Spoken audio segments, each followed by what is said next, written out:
five lights are on, and we go green in Rome, and it's a lot of wheel spin for Rosenqvist. Berg fancies a look up the inside on the run down to turn one, and it's a good start from Lotterer, nosing to the inside line. Mitch Evans looks to the outside and might get caught out. Everybody else in a traffic jam around the Colombo hairpin, but it's Rosenqvist who leads. No big position changes apart from...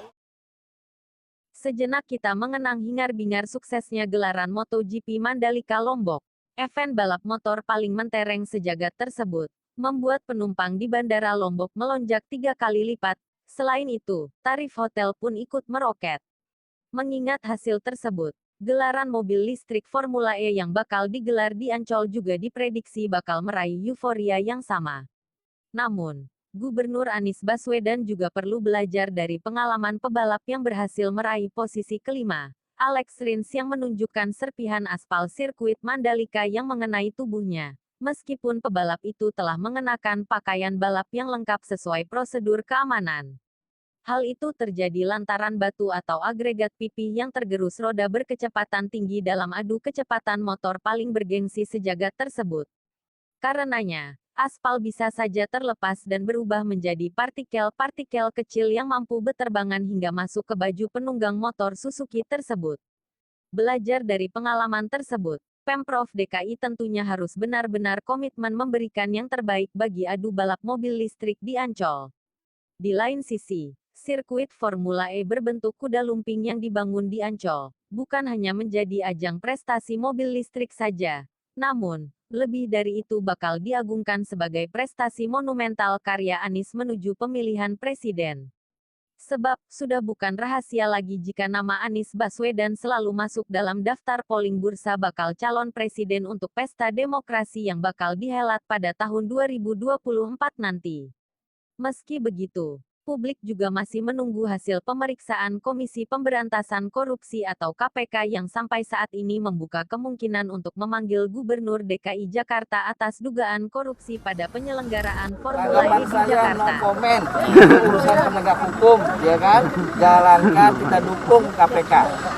Kita dukung KPK dan saya juga mendukung ini untuk supaya ini pekerjaan selesai dan tetap berjalan dan balapan itu akan terlaksana 4 Juni ya. 4 Juni ya. 4 Juni dan masyarakat begitu. Nggak akan terganggu gitu Pak maksudnya proses laksanakan nggak terganggu.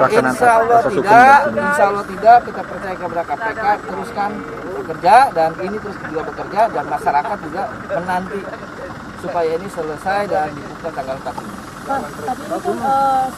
Saya selalu mengatakan ya, setiap sesuatu itu ada standarnya ya. Ada standar ya, ada SOP dan ini dalam kendali, dalam koordinasi dengan pihak panitia nasional. Kalau ada keraguan yang ngobrolnya dengan memberikan standar. Ini kan cuma pelaksanaan doang Pak Irwan. Ini kan cuma pelaksanaan doang, ada standar-standar yang dibuat oleh pihak internasional. Jadi keraguan itu tanyakan kepada yang memiliki standar. Menurut juru bicara KPK, Ali Fikri, pemanggilan terhadap pihak yang diperlukan keterangan dan klarifikasi, pada prinsipnya akan dilakukan oleh lembaga anti rasuah dalam proses pengumpulan bahan, termasuk Anies Baswedan.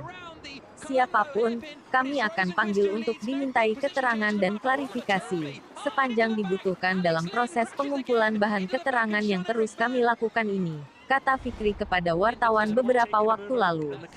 Menurutnya, KPK berharap semua pihak yang dipanggil dapat kooperatif hadir dan dapat menyampaikan data informasi yang diketahui terkait dengan kasus dugaan korupsi penyelenggaraan Formula E di depan tim penyelidik. Langkah KPK juga mendapat dukungan dari politisi Gerindra, yaitu Syarif Hasan yang duduk sebagai anggota Komisi B, DPRD, DKI Jakarta. Syarif meminta KPK bergerak cepat dalam mengusut kasus dugaan korupsi Formula E yang menyeret nama Gubernur DKI Jakarta, Anies Baswedan.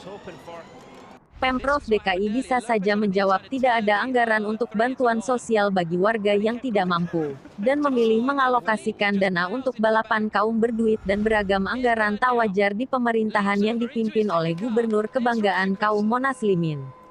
Di luar itu semua, spekulasi Anies dalam menyelenggarakan adu cepat mobil listrik bisa menjadi media sosialisasi yang bagus dalam mengampanyekan mobil ramah lingkungan di Indonesia.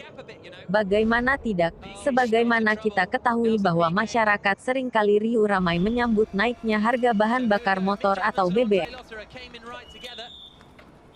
then we've got the two Audis coming in as well.